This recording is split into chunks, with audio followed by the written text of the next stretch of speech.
Ya vamos a retomar la explicación de cómo estaban compuestas las proteínas. Yo les había pedido una lámina, una- un apunte ahí en su libreta que mostrara los 20 aminoácidos agrupados o presentados de acuerdo a su polaridad. Entonces, nada más para recordar, las diapositivas no se las voy a pasar porque necesito que de alguna forma ustedes vayan tomando los apuntes, y los apuntes los voy a pedir como un archivo, ya sea en PDF o en JPG. Este archivo, pues obviamente va a tener varias hojas que ustedes hayan hecho de los apuntes. Entonces, pueden ser hechos a mano, sería lo más recomendable. Luego les toman fotos y los agrupan en un solo archivo PDF. Por favor, que sea un solo archivo, porque hacerlo en comprimido, como en zip, pues luego me lleva a un paso adicional, que sería descomprimirlo, mandarlo a una carpeta, y lo más directo o lo más fácil es que sea un solo archivo, ya sea JPG o un PDF. Preferencialmente el PDF, porque pues utiliza una menor cantidad un menor espacio, y se puede subir con una mayor facilidad para poderlo enviar, ¿sale? Entonces, retomando lo de la clase anterior, que los aminoácidos que constituyen a las proteínas solamente son los L-aminoácidos. Deben de tener en el lado izquierdo un grupo amino y en el lado derecho un grupo carboxilo. Esto es porque continuamente, o para formar la proteína o la cadena polipeptídica, los aminoácidos se van a estar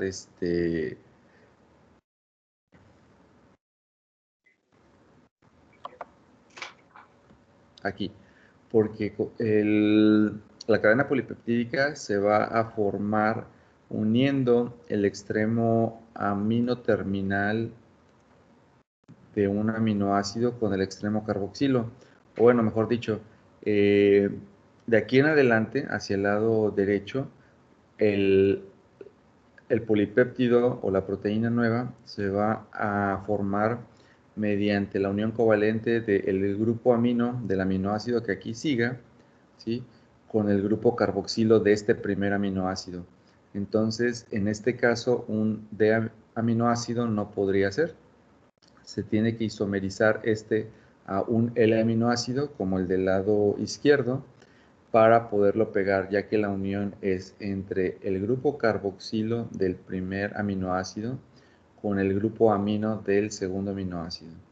Otra vez aclaro que tendría que isomerizarse a esta forma, como de un L-aminoácido, para que estéricamente pueda poderse unir el grupo amino con el grupo carboxilo. Y habíamos dicho que los aminoácidos tenían la capacidad de comportarse como iones dipolares o como suiterones. En el caso de los aminoácidos, siempre, debido a las propiedades de los grupos carboxilo y los grupos amino, siempre, de todas las moléculas que haya ahí disponibles, siempre el grupo carboxilo es el primero que cede el hidrógeno al medio cuando empieza a aumentar el pH, y aquí a un pH fisiológico o neutral como de entre 6 y 8 están como suiterones, ¿sí? Ya si seguimos disminuyendo el pH, pues empieza a disminuir otra vez la concentración de iones hidronio o de hidrógeno. Esto propicia que ahora el grupo amino también se desprotone. El proceso es completamente reversible. Si en la solución otra vez empiezan a cambiar la concentración, empieza a aumentar la concentración de iones de hidrógeno, pues otra vez se protona primero todos los grupos amino de esos, de 1 mol, de 2 moles, de 3 moles o de 20 moles de esos aminoácidos que hay en la solución, y luego se va a protonar el grupo carboxilo, ¿sale? Entonces, de la clasificación de los aminoácidos, pues bueno, ahorita vamos a presentarlos por su polaridad, o por mejor dicho, por las características de los grupos funcionales que están en el grupo R. Yo les había comentado que el aminoácido está compuesto de un grupo, de un carbono alfa, un grupo amino, un grupo carboxilo, un hidrógeno y un grupo R.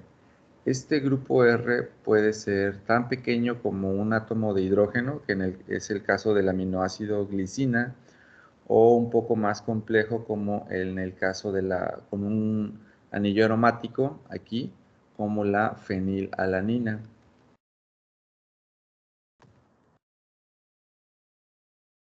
Entonces, el grupo R del aminoácido glicina es un hidrógeno. En estas representaciones, pues bueno, manejé o presento varias, que son las que se encuentran en los libros de texto. Aquí está el grupo amino protonado, el grupo carboxilo desprotonado, el hidrógeno y el grupo R, que para el aminoácido glicina, pues el hidrógeno también es un hidrógeno. Es la misma representación, nada más que no en el modelo de palos y de esferas. Y también aquí la misma representación con las letras. Entonces aquí lo que nos está presentando es un aminoácido a un pH fisiológico. ¿Por qué? ¿Por qué sé que está a un pH fisiológico, pH neutro? ¿Por qué? ¿Por qué? Porque es el suiterión. Ajá. ¿Por qué, perdón? Porque es el suiterión. Está como un suiterón o un ion dipolar, exactamente. Y está como un suiterón porque una parte de la molécula, el grupo amino, está protonado, y la otra parte de la molécula, el grupo carboxilo, no lo está. Entonces, siguiente aminoácido sería la alanina, donde el grupo R es un CH3, es un grupo metilo. Estos aminoácidos, bueno, de la alanina, la valina, la leucina, isoleucina y la metionina son aminoácidos con cadenas alifáticas, es decir, cadenas muy hidrofóbicas, ¿sí? Son cadenas muy hidrofóbicas. Esto también es importante porque en el caso del plegamiento de las proteínas, los aminoácidos con cadenas hidrofóbicas o con grupos R hidrofóbicos, o simplemente los aminoácidos que son hidrofóbicos, van a quedar orientados hacia la parte interna de la proteína, y los aminoácidos que son hidrosolubles o hidrofílicos, ellos van a quedar orientados hacia la parte externa de la proteína. Estas características de los aminoácidos es lo que permite que una proteína también pueda adoptar ciertas formas, aunque son una pequeña parte de la cadena polipeptídica. En conjunto también dan, o de manera individual, aunque parezcan muy pequeños y muy insignificante su tamaño en comparación a toda la proteína, sí aportan al plegamiento, a la estructura final de la proteína, al plegamiento proteico. Por lo que acabo de explicar, aminoácidos hidrofóbicos quedan orientados hacia la parte interna de la proteína, y aminoácidos hidrofílicos quedarán orientados hacia afuera. Es decir, como las proteínas y enzimas están en solución, pues unas cadenas o grupos R de los aminoácidos estarán orientados hacia la parte externa de la proteína que da al agua, y otros van a quedar orientados hacia la parte interna de la proteína, que formará otras interacciones. Estos aminoácidos también tienen la capacidad de formar otras interacciones con otros aminoácidos adyacentes a él. Entonces, dentro de los aminoácidos hidrofóbicos con cadenas alifáticas está la valina, leucina, isoleucina y metionina. En el esquema aquí de esferas y de palos, tenemos que este es el grupo amino. El nitrógeno está en color azul. Las esferas blancas son hidrógenos. De este lado tenemos el grupo carboxilo, donde el carbono son las esferas negras, las esferas rojas son oxígenos, y aquí aparece una esfera de color amarillo que sería un átomo de azufre para la metionina. La metionina tiene un átomo de azufre también dentro del grupo R. Está también el aminoácido prolina, que ese tiene la característica que su grupo R tiene forma una estructura cíclica que involucra al carbono alfa y al grupo amino. Si se dan cuenta, otra vez está aquí el carbono alfa, grupo carboxilo y grupo amino, pero la prolina forma una estructura cíclica que va desde el carbono alfa hasta el nitrógeno del grupo amino. Aquí está también. Esto, ustedes, bueno, van a decir, bueno, y eso, esa peculiaridad o esa característica, ¿qué importancia tiene? La tiene en el sentido de que este aminoácido, cuando la proteína presenta un plegamiento, es decir, que como en una madeja de estambre, si tú la desenrollas o la pones así como una tira recta, pues nada más sería la representación de las proteínas con estructura primaria. Pero ese mismo hilo o estambre, pedazo de estambre que tú pusiste en línea recta, también lo puedes hacer bolita. La bolita, ¿sí?, puede quedar de una forma más compacta respecto a la estructura lineal. Esa estructura compacta pues va a tener algunas secciones o pequeños tramos rectos, y luego va a tener que dar vueltas. Esas curvas o esas vueltas involucran pequeños espacios en los cuales solamente está presente el aminoácido prolina. El aminoácido prolina, por esta característica, ocupa un menor espacio y está presente en las curvas o en las vueltas o en los giros de las cadenas polipeptídicas. También hay otros aminoácidos que tienen grupos OH, como es el caso de la serina y de la treonina.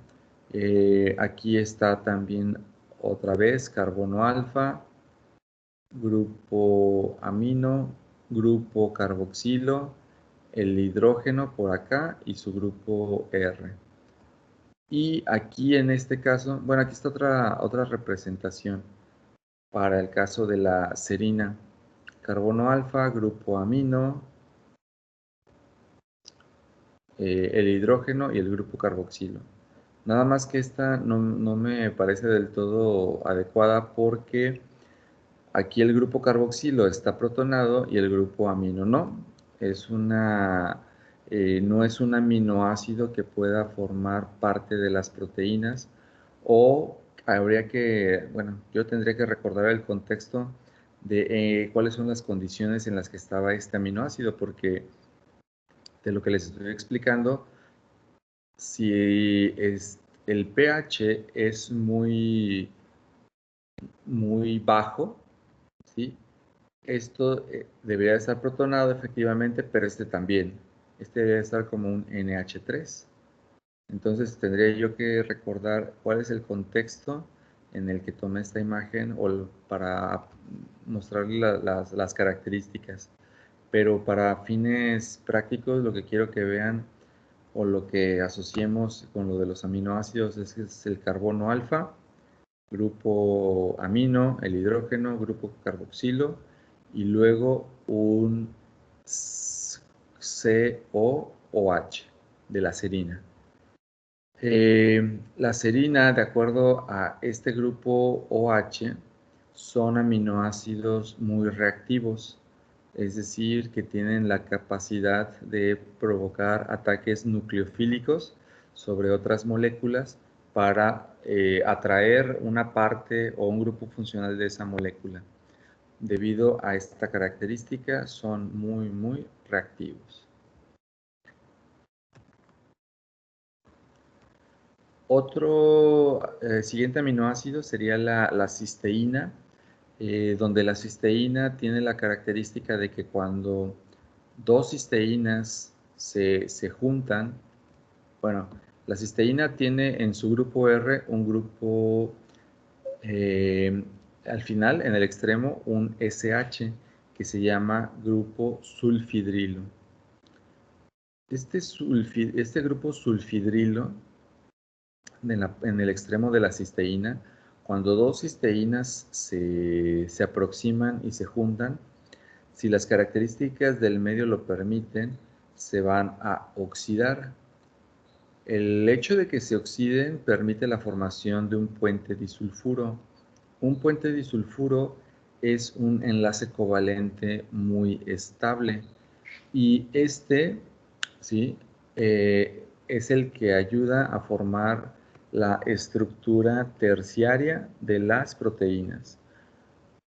Mucho ojo, no forma o no ayuda a formar ni estructura primaria ni estructura secundaria, solamente está presente a partir de la estructura terciaria. Y es porque es cuando sucede que dos cisteínas se junten, se puedan oxidar y formar el puente disulfuro. ¿Vale?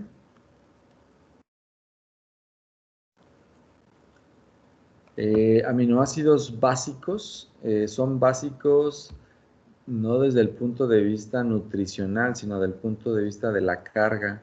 Les había dicho que hay varias clasificaciones de los aminoácidos. Uno de ellos es desde el punto de vista nutricional como esenciales y no esenciales. Esenciales es diferente de básicos. Aquí en básicos se refiere a la carga. Si se fijan, este es el grupo R, y en la parte final del grupo R hay un NH3, ¿sí? Entonces tiene una carga negativa, el aminoácido lisina, y dos cargas positivas. Eso le confiere, que tenga un carácter básico o de basicidad. Lo mismo para la arginina. La arginina en la parte final tiene más moléculas de NH, grupos amino, ¿sí? Que también le confieren una carga básica. Y luego tenemos la histidina, que también tiene una estructura cíclica con varios grupos aminos y por lo tanto tiene una carga básica. O un comportamiento básico, perdón, mejor dicho, es un comportamiento básico.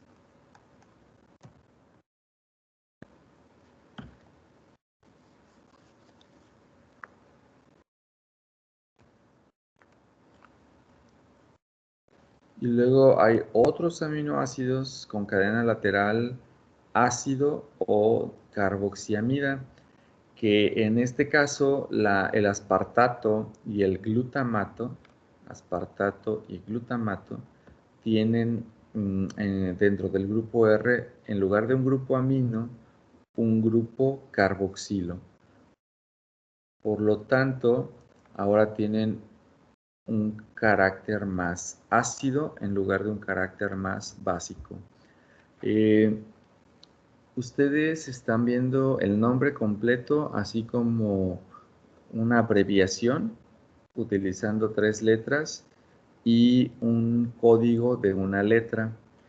Bueno, pues es el nombre completo del aminoácido. Y también en la literatura, inicialmente, como eran nombres muy, bueno, como las cadenas polipeptídicas son muy largas, sugirieron o quisieron implementar un código abreviado de 3 letras para cada uno de los aminoácidos, pero también como las cadenas seguían siendo muy largas, el texto o las líneas para apuntar todas estas cadenas pues eran enormes. Así que posteriormente migraron a el código de una letra. ¿Sí? Ese código de una letra pues ocupa una menor cantidad de espacio y no sé, en una diapositiva o en una misma hoja se puede escribir toda la cadena polipeptídica y si tú quieres analizar 2 o más cadenas polipeptídicas entre sí, pues lo que haces es poner 2 o 3 enunciados, casi un enunciado por secuencia peptídica de la proteína. Y es por eso que usan o usamos el código de una letra. ¿Sale? Bueno, entonces, como los aminoácidos se pueden comportar como ácidos o bases, dependiendo en dónde está el medio, pues así como lo hacían ustedes para algunos ácidos o bases en química general, y poder determinar cuál es el pH que tendrá una solución que tiene tal concentración de un ácido, también se puede hacer lo mismo, pero para los aminoácidos. De acuerdo a al pH en el que se ioniza el grupo carboxilo o el grupo amino, están definidos valores de pK. pK1 es el valor del pH al cual se ioniza el grupo carboxilo o se desprotona el grupo carboxilo. Esto es cuando por abajo, por ejemplo, la glicina por debajo de 2.3, un pH menor a 2.3, su grupo carboxilo está protonado. Cuando llega la solución del pH a 2.34, el hidrógeno del grupo carboxilo de la glicina se va al medio. Entonces, desde ese momento, la glicina ya está como un suiterón. Si seguimos aumentando el pH de esa solución hasta que yo llegue a un pH de 9.6, el hidrógeno que está en el grupo amino, otra vez, hasta que yo llegue a 9.6, el hidrógeno que está en el grupo amino se va a ir a la solución también. Y ahí ya no está como un suiterón, sino que ya va a estar como completamente desprotonado ambos grupos carboxilo. Entonces, en todo este rango de pH, ¿sí?, el aminoácido va a estar como un suiterón. Y por eso para muchas reacciones de biología molecular se utilizan buffers de glicina por esta propiedad. Pues es el aminoácido más sencillo, más simple. Recuerden que nada más tiene un grupo, bueno, su grupo R es un hidrógeno y puede funcionar perfectamente como una solución buffer. Cuando se hacen buffers para electroforesis de proteínas, son a base de glicina, o uno de los componentes mayoritarios es la glicina, porque soporta cambios de pH en este rango. Y si yo saco el promedio de estos dos, ¿me lo dicen por favor? ¿Cuál es el promedio de estos dos?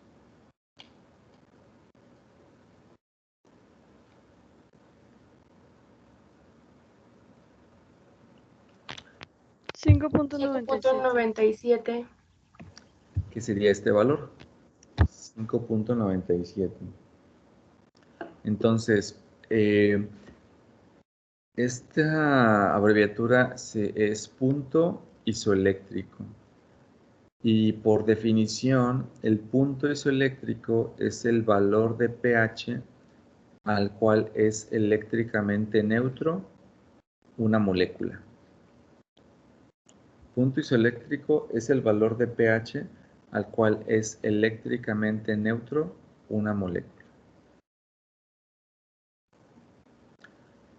Este principio del punto isoeléctrico se puede aplicar a aminoácidos sencillos, a dipéptidos, tripéptidos, polipéptidos, proteínas y enzimas.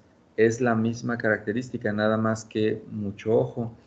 En el caso de las proteínas, que pues están compuestas por varias decenas de aminoácidos, y que no siempre en todas las especies de los organismos va a ser la misma secuencia, ¿sí?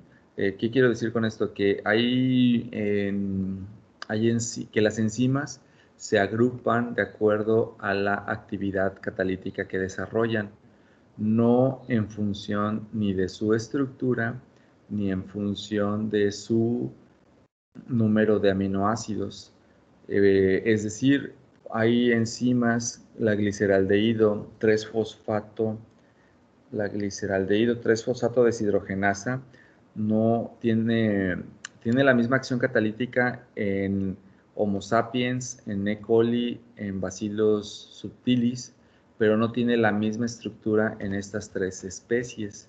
Entonces, habría que determinar experimentalmente o buscar en la literatura cuál es el punto isoeléctrico de esa proteína para cada una de las tres especies, y eso no necesariamente tiene que ser la misma porque no es la misma estructura. El punto isoeléctrico va a ser función del número de aminoácidos y el tipo de aminoácidos de los cuales está compuesta la proteína.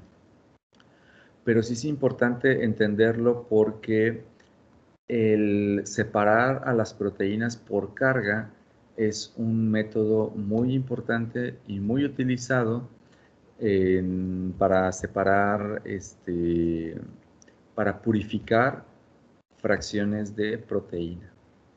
¿Sí? Entonces, volviendo a los casos sencillos de los aminoácidos, tenemos a la alanina con su punto isoeléctrico de 6.02, a la valina con 5.97, leucina, etcétera, etcétera. Entonces, imagínense que ustedes en una solución hicieron cultivo de E. coli y luego quieren lisar la célula y extraer la parte proteica. Imagínense que tienen varios aminoácidos o varias enzimas con estos valores del punto isoeléctrico. Si ustedes quieren separar por carga eléctrica, ¿qué aminoácidos se les irían en el mismo paquete o en la misma etapa de purificación? ¿Cuáles se estarían juntando? Se estarían juntando, si yo quiero separar por carga, ¿sí? Meto en una solución y genero un campo eléctrico en esa solución, y por carga se me van a separar en la misma fracción la glicina, la valina y probablemente la leucina. ¿Por qué? Porque tienen el mismo valor del punto isoeléctrico. Entonces, se me estarían después separando más fácilmente los que tienen los puntos isoeléctricos diferentes, y se me estarían quedando juntos los aminoácidos con el mismo punto isoeléctrico. Entonces, yo aquí tendría que separar, ya una vez que colecté a la glicina, a la valina y a la leucina, yo tendría que separar por otra propiedad, ya no por carga eléctrica.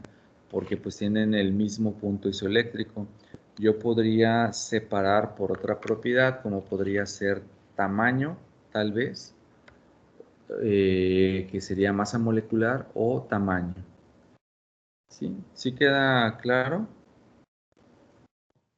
Sí. Sí. Muy bien. Pero entonces, sí, también aquí venía reportado un valor de pK3.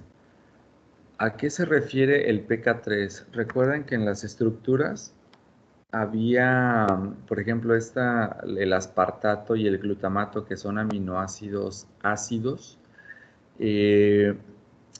Los valores de pK1 vienen asociados principalmente a aminoácidos que solamente tienen al grupo carboxilo o al grupo amino para ceder o captar un protón. Pero en el grupo R había en algunos aminoácidos un grupo funcional que también tenía esa capacidad, ¿sí? Entonces aquí este aminoácido como aspartato, glutamato, asparagina y glutamina tienen hasta 3 pKs, pK1, pK2 y pK3, porque en el grupo R está un grupo funcional que tiene la capacidad también para aceptar o ceder protones. Nada más que si se fijaron en los que solamente tienen dos, como triptofano, metionina, prolina y asparagina, a pHs bajos primero se desprotona el grupo carboxilo y a pHs altos se desprotona el grupo amino. Y nada más. Ya en el grupo R ya no hay otro grupo funcional que pueda ceder o aceptar un hidrógeno.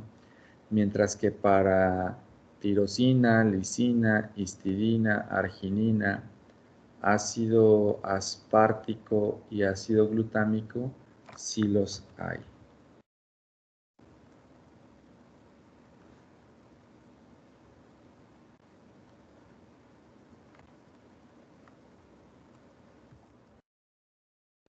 De hecho, aquí corrijo, asparagina y glutamina no tienen la capacidad de ceder un tercer protón, nada más dos asociados al grupo carboxilo y al grupo amino.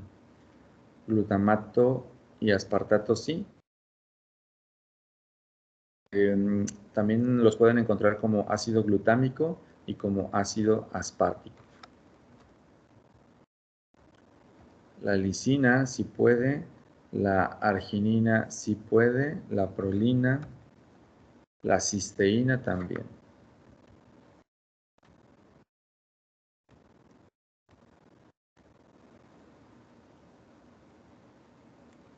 Entonces, no necesariamente siempre el segundo hidrógeno que pueden ceder la tirosina, lisina, histidina, arginina, ácido aspartico, ácido glutámico y cisteína, tiene que ir en el grupo, o tiene que ser del grupo amino. También puede ser del grupo R, como en el caso de la histidina, o como en el grupo carboxilo del grupo R, del ácido aspartico, del ácido glutámico y el grupo sulfidrilo. ¿Sale? Y nada más que aquí el punto isoeléctrico ya no se obtiene de una forma como promedio, mientras que cuando son dos, si es el punto isoeléctrico es un promedio del valor de pK1 y pK2. En el punto isoeléctrico ya no es un promedio de los tres valores de pK, sino que ya se obtiene de una forma diferente. Entonces aquí en este caso, pues en la cisteína, primero se desprotona el grupo carboxilo, luego el grupo sulfidrilo y luego el grupo amino. Se pueden obtener curvas de titulación, así como las que ustedes obtienen en métodos cuantitativos, cuando titulan una base fuerte con un ácido fuerte, como podría ser hidróxido de sodio con ácido clorhídrico. Nosotros vamos a tener este comportamiento. ¿sí? Y obtener una curva de este tipo. Aquí tenemos al aminoácido. ¿Me ayudan a identificar qué aminoácido es? Tiene un CH3. Si alcanzan a ver aquí, carbono alfa, grupo amino, Es protonado, la alanina, ¿no? grupo carboxilo, el hidrógeno y un metilo como grupo R es la alanina. Gracias. Entonces, se puede obtener una curva de titulación donde sería concentración de iones hidroxilo en el eje de las X contra pH. Entonces vamos a obtener una curva de este tipo. Luego aquí está el pK1 cuando se desprotona el grupo carboxilo. Aquí si se fijan ya está como un suiterón a un pH de 6.02, es el punto isoeléctrico de la alanina. Vamos a confirmar. 6.02. Sí, alanina 6.02. Y sigue aumentando el pH porque sigue aumentando la concentración de iones hidroxilo, pues ya se va a desprotonar luego el grupo amino. Pero aquí la molécula está como un suiterón y es eléctricamente neutra. Entonces, la carga de un aminoácido cambia con su pH. Así que la alanina colocada en un campo eléctrico a un pH bajo se desplazará hacia el cátodo, que es el electrodo negativo, y a un pH alto se desplazará hacia el ánodo, que es un electrodo positivo. Mientras que a un pH intermedio, como 6.02, el aminoácido es dipolar, o es un suiterón con carga eléctrica neutra. ¿Sale? ¿Alguna pregunta hasta aquí? No. No. Muy bien.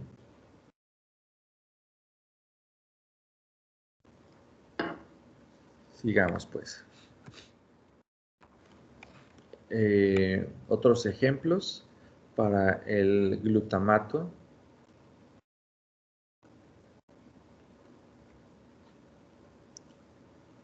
Misma situación, pero este tiene tres cargas, ya que el grupo R también es ionizable y su punto eléctrico del glutamato o el ácido glutámico es de 3.22. Para la histidina, que también tiene hasta tres cargas, nada más que vean mucho, tengan cuidado, el ácido glutámico habíamos dicho que era un aminoácido ácido y la histidina es un aminoácido básico.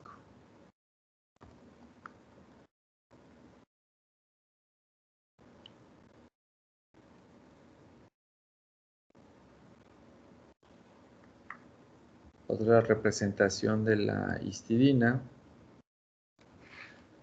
donde más esquemáticamente nos va mostrando cuáles son los hidrógenos que pueden ionizarse o que pueden irse a la solución. Aquí sería el primero y aquí estaría el punto isoeléctrico. No, no es cierto. En la histidina su punto isoeléctrico es de 7.59. O sea, casi como por acá. Primero se va el hidrógeno del grupo carboxilo. Si sigue aumentando el pH, luego se va el hidrógeno que estaba en el grupo R y finalmente el hidrógeno del grupo amino.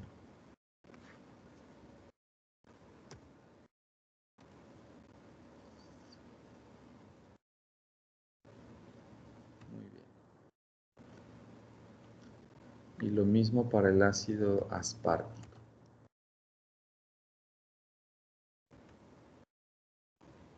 Oiga, profe, entonces esas curvas nos sirven para determinar los pKs y el punto isoeléctrico, por ejemplo, para aminoácidos que tienen 3 pKs. Sí, mira, es que en cualquiera, pues tú lo puedes determinar de manera experimental, pero suponte pues que no tienes la capacidad o no hay forma de hacerlo, así que pues recurres a la literatura. Yo esperaría que en métodos analíticos o métodos cuantitativos, en lugar de hacer curvas de titulación de, de un ácido fuerte con una base fuerte, pues ahora hicieran el de aminoácidos. Les decía que los aminoácidos se utilizan mucho para preparar buffers, buffers en biología molecular. Entonces la glicina pues se utiliza bastante en el laboratorio. Entonces en lugar de hacer la titulación de ácido clorhídrico con hidróxido de sodio, pues ¿por qué no hacer la titulación de una solución para saber la concentración de la concentración molar de glicina, por ejemplo, en dicha solución? Sí se podría hacer así una práctica. También el valor de pK pues te dice cuál es el valor del pH al cual será eléctricamente neutro ese aminoácido o esa proteína, y se utilizan mucho para diseñar procesos de separación por carga. Varias cromatografías de separación. Las cromatografías tienen dos usos.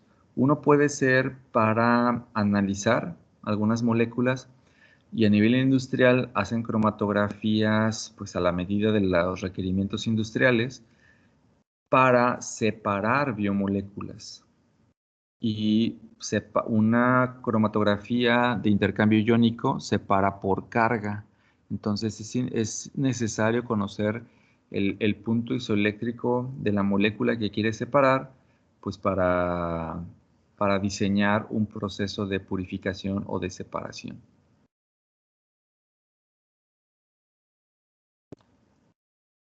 ¿Sí? Sí, gracias. Bueno, lo que les había comentado, los aminoácidos pueden ser descritos por un código de 3 letras, que ya no se usa mucho, porque cuando comparas secuencias de proteínas, el código de 3 letras todavía ocupa mucho espacio, así que después se migró al código de una letra, que es más compacto, y en un mismo enunciado, aunque tenga muchos aminoácidos la proteína, pues ya es más fácil o más fácil de analizar desde el punto de vista de la presentación, ¿no? De cuando tú presentas una proteína con sus 500 aminoácidos, pues el texto o ese enunciado ya cabe más fácilmente en una sola línea. Y si quieres comparar dos proteínas, pues en la segunda línea pones la otra secuencia de aminoácidos, y también en una línea es más fácil acomodarlo. Desde ese punto me refería a la facilidad. Analizar secuencias de proteínas tiene también su grado de complejidad.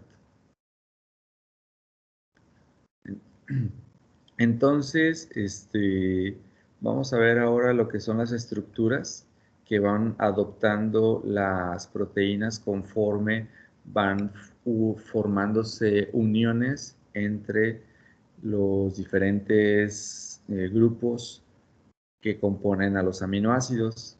La primera, pues la más básica, sería la estructura primaria, donde los aminoácidos están unidos mediante un enlace peptídico nada más.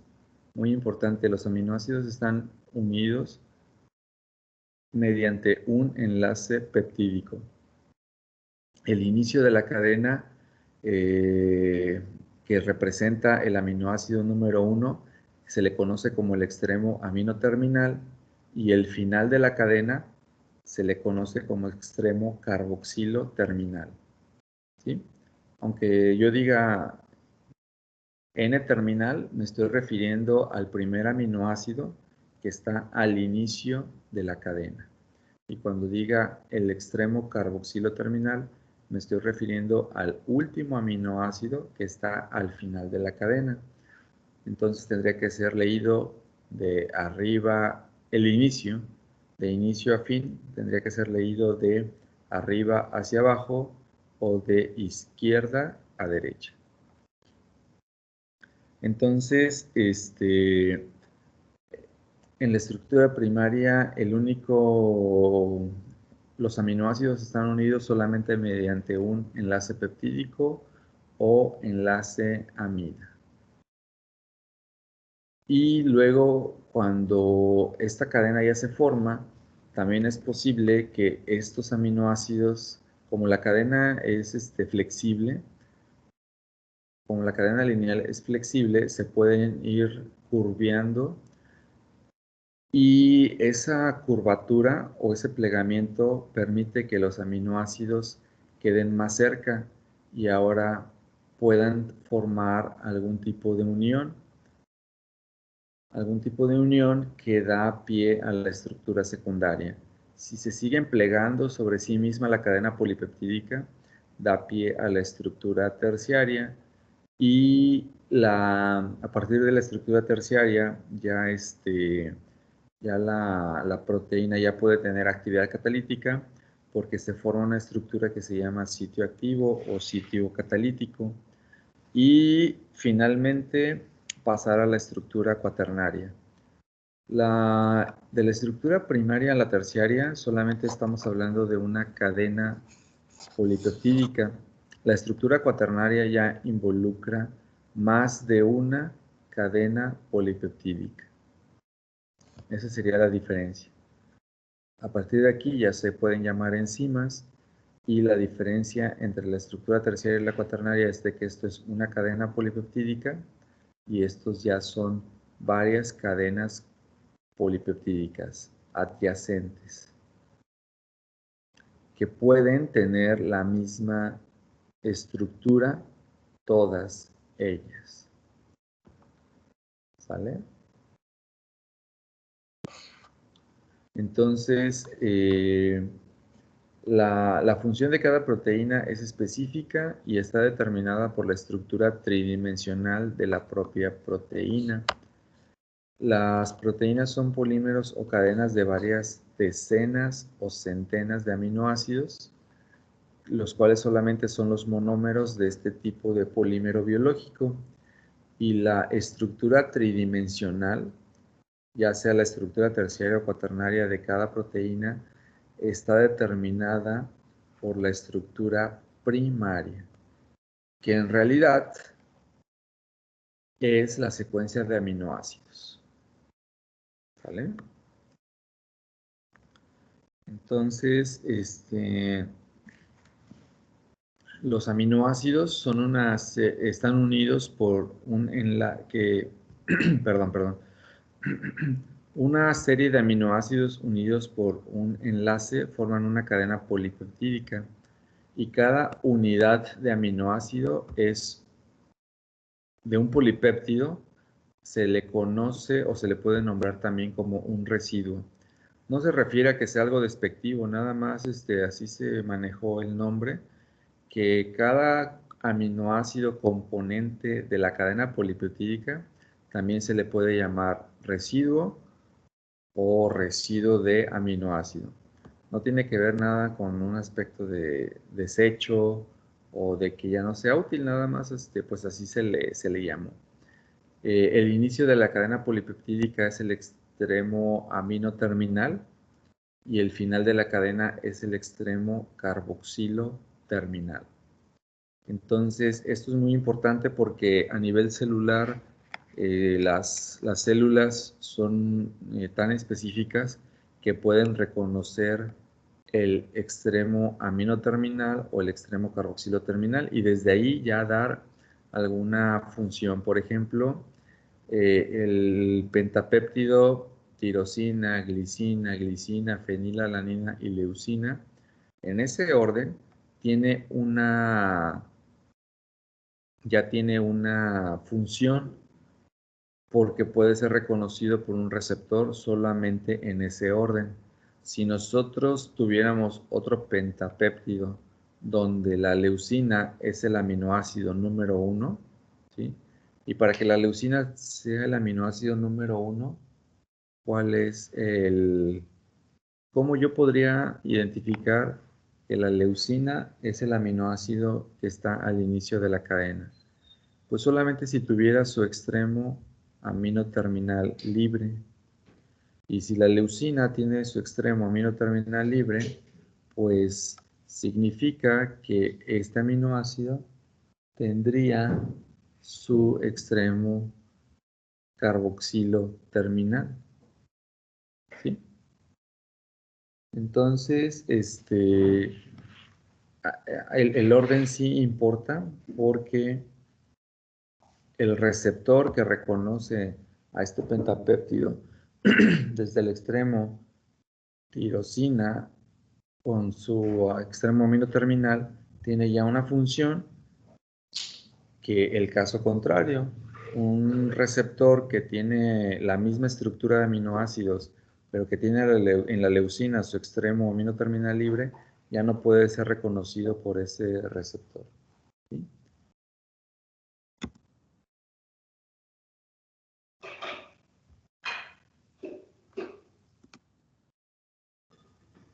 A ver, espérenme tantito, ¿eh?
Jóvenes, aquí sigo, ¿eh? Nada más que me voy a cambiar de lugar.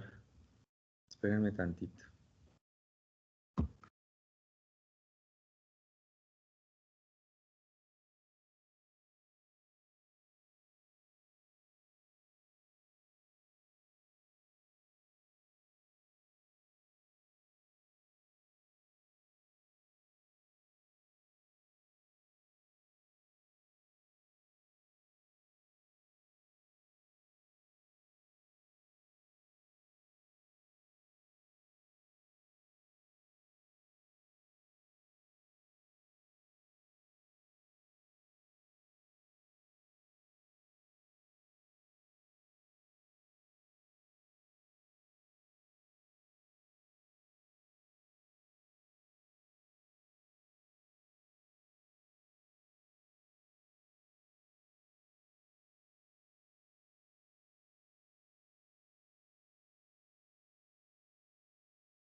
Listo, ya volví.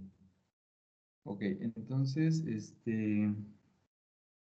sí queda claro esta sección, que el extremo amino marca del aminoácido marca el inicio de la cadena y el extremo carboxilo marca el final. Y esto es importante para poder nombrar o para ya darle funcionalidad a estos péptidos.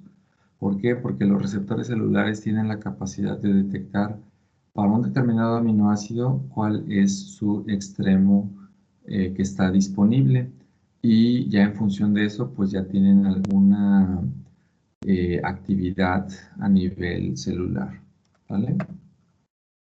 Entonces, pues las proteínas son cadenas polipeptídicas que tienen de 50 hasta 2000 residuos de aminoácidos.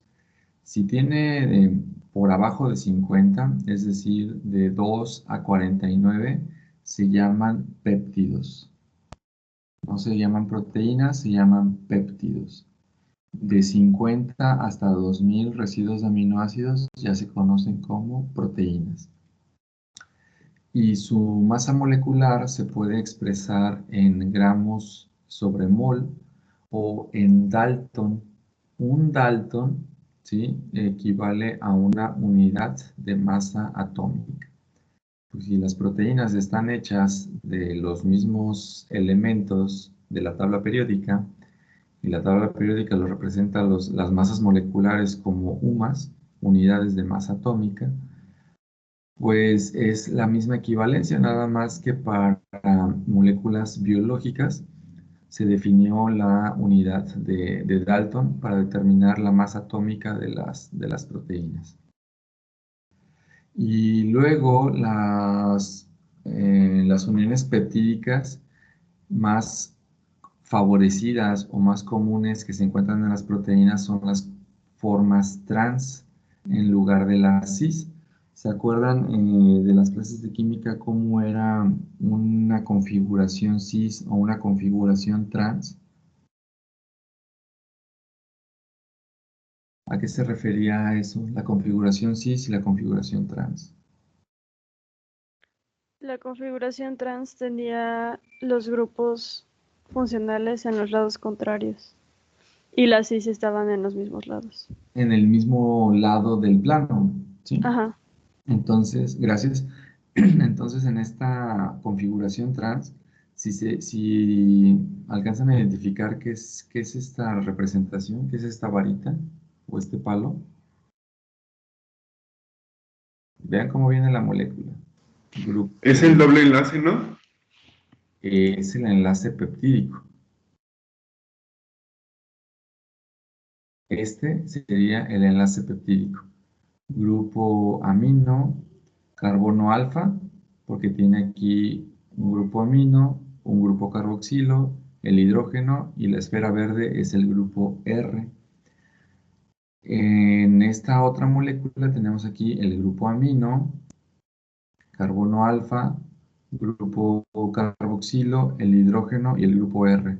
Entonces, el enlace peptídico se formaba entre el grupo carboxilo del primer aminoácido con el grupo amino del segundo aminoácido. Otra característica, esto es el inicio de la cadena, porque aquí tiene el extremo amino terminal libre y aquí es el final de la cadena porque tiene el extremo carboxilo terminal libre.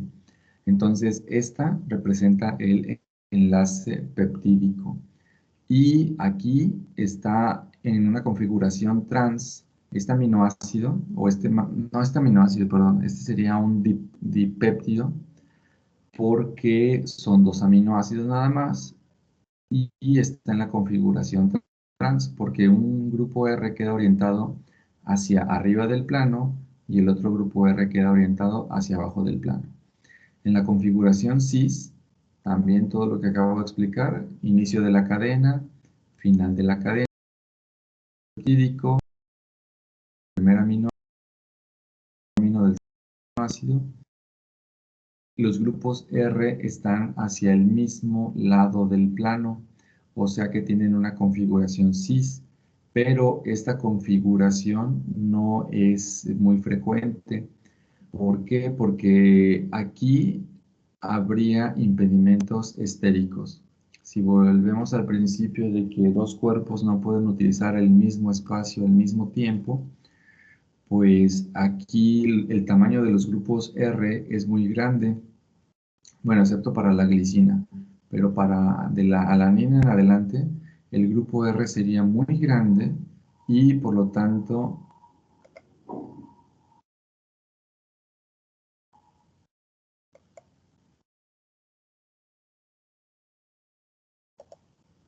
el grupo R sería muy grande y por lo tanto no podrían ocupar el mismo espacio. Así que aquí pueden pasar dos cosas. O forman un enlace, ¿sí?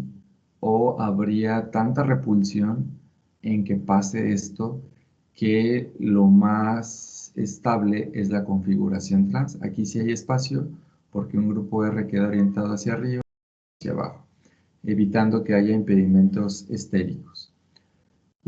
Muy seguramente, mientras que las biomoléculas estaban nadando ahí por el agua, trataron de adoptar esta configuración, pero se perdía o era muy inestable, así que las que prevalecieron fueron las configuraciones trans y luego pasaron a agruparse en otras estructuras más compactas, más complejas.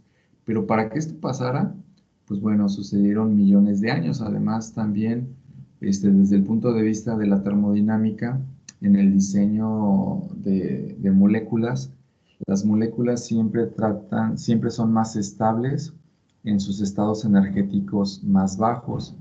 ¿Y cuáles son sus estados energéticos más bajos? Pues los que conocemos, ¿no? De hecho, los simuladores para el diseño de esas moléculas se basan en información previa de que ellos toman mucha información de cuáles son los estados moleculares más, los estados energéticos de los grupos funcionales o de las biomoléculas, y con eso alimentan a sus simuladores, y ya cuando quieren diseñar alguna molécula, pues el simulador les dice, esta molécula es muy inestable porque sus estados energéticos son muy altos. O por el contrario, esta molécula sí es muy estable porque sus estados energéticos son muy bajos. Pero esas simulaciones es porque fueron alimentados con una gran cantidad de datos obtenidos a partir de estas biomoléculas o de algunas otras. ¿Vale?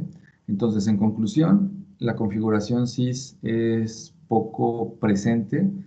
No es muy común encontrar aminoácidos o dipéptidos o péptidos con la configuración cis porque aquí hay impedimentos estéricos y esto causa una gran repulsión entre ellos por el que están muy próximos y fueron más estables en la configuración trans. Aquí sí hay espacio, aquí no se presentan los impedimentos estéricos y fueron más estables y por lo tanto prevalecieron a lo largo de la evolución de esta forma. Ustedes me pueden decir, bueno, pero las moléculas no evolucionan. No, pero recordemos que en el reloj biológico de la Tierra que les había presentado, muchas moléculas tuvieron millones de años, como 5 millones, como 0.5 billones de años para poder estar prevaleciendo o que siguieran presentes aquellas que tenían estados energéticos bajos debido a que tenían sus configuraciones moleculares más estables y que no se perdían tan fácilmente. Pero bueno, en las proteínas siempre se manejan excepciones, así que en el caso de los enlaces donde está la prolina, ¿qué característica tenía ese aminoácido? ¿Alguien me puede ayudar? La prolina, ¿qué característica tenía? Creo que era la que formaba el cíclico, ¿no? Sí, una Sí, estructura es la cíclica estructura cíclica. que involucraba desde su carbono alfa hasta el nitrógeno del grupo amino. Pero el nitrógeno del grupo amino a su vez tiene que formar un enlace peptídico con el grupo carboxilo de otro aminoácido. Entonces, para que eso pase, ¿sí? Pues, bueno, para que la prolina pueda ser utilizada en la cadena polipeptídica, tiene que prevalecer la estructura cíclica, que es una esencia de ese aminoácido, y este enlace peptídico. Entonces, para el caso de la prolina, sí están permitidos y sí son más estables la configuración cis que la configuración trans. Entonces, aquí en este aminoácido es el único en el que están permitidos la configuración cis que la configuración trans. Los otros 19 aminoácidos son más estables en su configuración trans.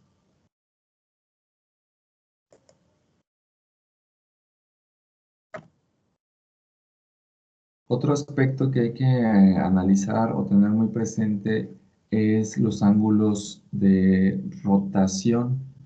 Se presentan dos ángulos de rotación entre el carbono alfa y el grupo carboxilo, así como el carbono alfa y el grupo amino. Si se dan cuenta en esta representación, vemos unos rombos, ¿sí?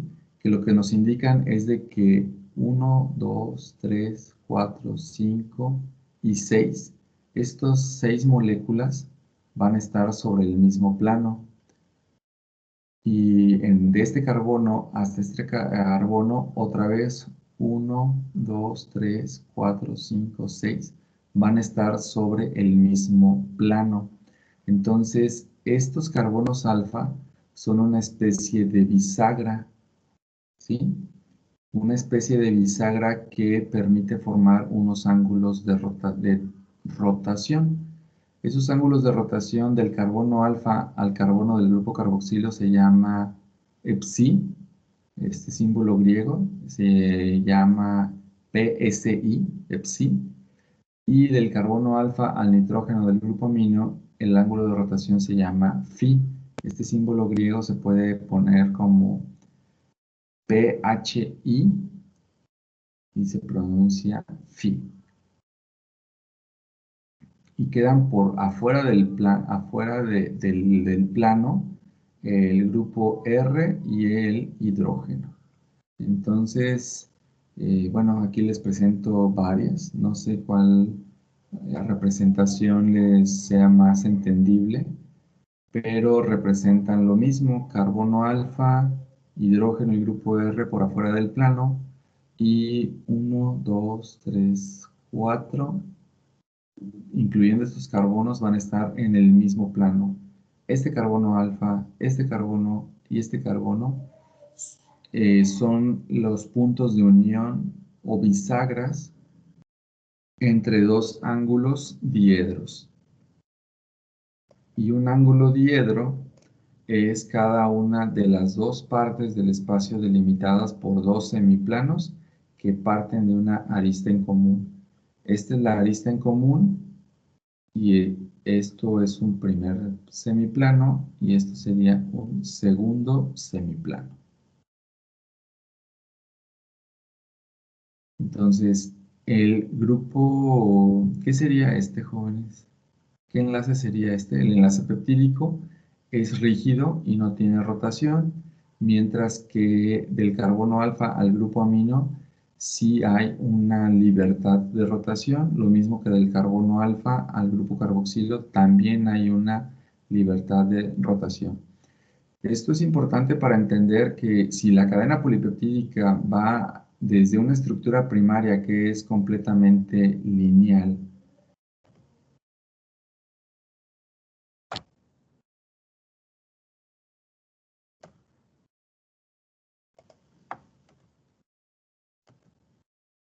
Esto es necesario entenderlo para saber que si la estructura peptídica de forma primaria solamente es lineal, ¿cómo es posible que exista, de hecho pasa pues, sí sucede, que en el plegamiento se van adoptando estructuras más compactas y globulares que dan pie a una estructura tridimensional?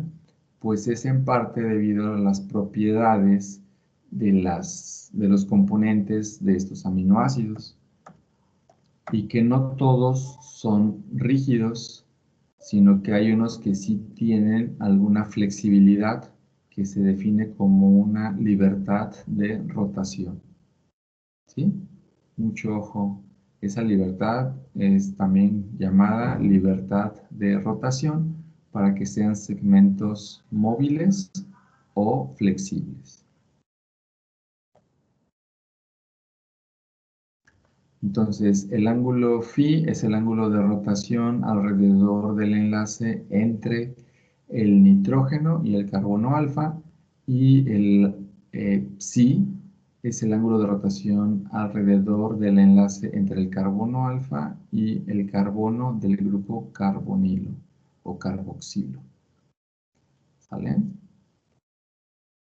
Otra representación, pero es prácticamente de lo mismo. Les muestro varias porque si en alguna no se entendió, pues que espero que con las siguientes ya quede un poquito más claro. Si se fijan, también se cumple lo de la configuración trans, porque los grupos R quedan orientados por arriba y por abajo del plano. Y todo esto representa un semiplano, ya que estos, aquí es el enlace peptídico, es completamente rígido. Los que sí son móviles o flexibles son estos ángulos de rotación.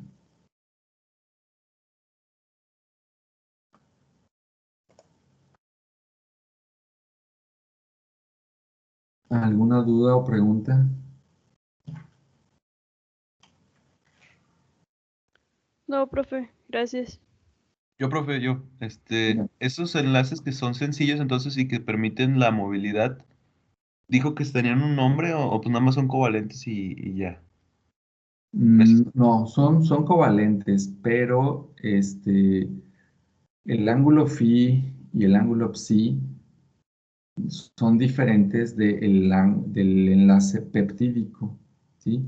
Nada más que el ángulo de rotación phi se presenta entre el carbono alfa de un aminoácido con el nitrógeno del grupo amino. Y el otro ángulo de rotación, el psi, este símbolo griego es el psi, está entre el carbono alfa y el grupo carboxilo. El enlace peptídico, ¿sí?, tiene característica parcial de doble enlace, pero bueno, vamos a dejarlo nada más para fines prácticos como enlace peptídico. Y estos no son enlaces, son ángulos de rotación. O sea, phi y psi lo que presentan o representan son ángulos de rotación.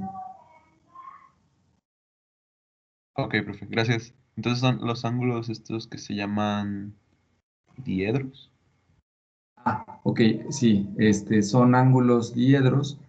¿Qué es un ángulo diedro? Pues son ángulos, no más bien, el ángulo diedro es cada una de dos partes, ¿sí?, del espacio delimitadas por un semiplano. Como el enlace peptídico es rígido y no tiene libertad de rotación, estas cuatro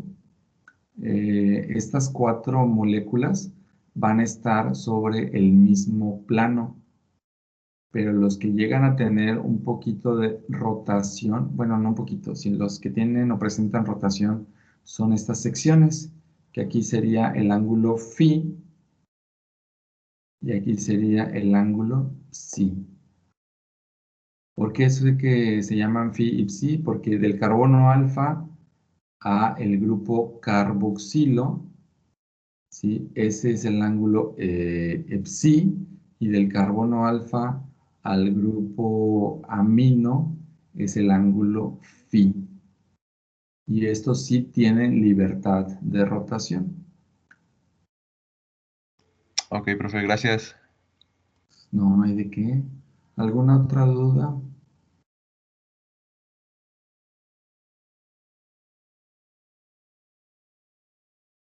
Entonces aquí mi idea de cuando les presento diferentes esquemas, pues no es confundirlos, sino que lo que a esta figura le hace falta, según mi explicación, o según mi criterio, pues es de que en esta yo lo pueda visualizar. ¿Sí? Pero todas tratan sobre el mismo punto. Definir los ángulos de rotación, phi et psi, y qué moléculas quedan sobre el mismo plano. Entonces, si no hubiera alguna otra pregunta, lo dejamos hasta aquí y nos vemos la siguiente semana. Está bueno, profe, gracias. Buen día. Muchas Gracias, gracias, profe, hasta- profesor. Hasta Gracias, luego. profe, que le vaya bien. Gracias, profe, buen día. Que les vaya bien. Hasta luego, Desayunen. buen día, gracias. Desayunen, Igualmente. por favor. Hasta luego, nos vemos.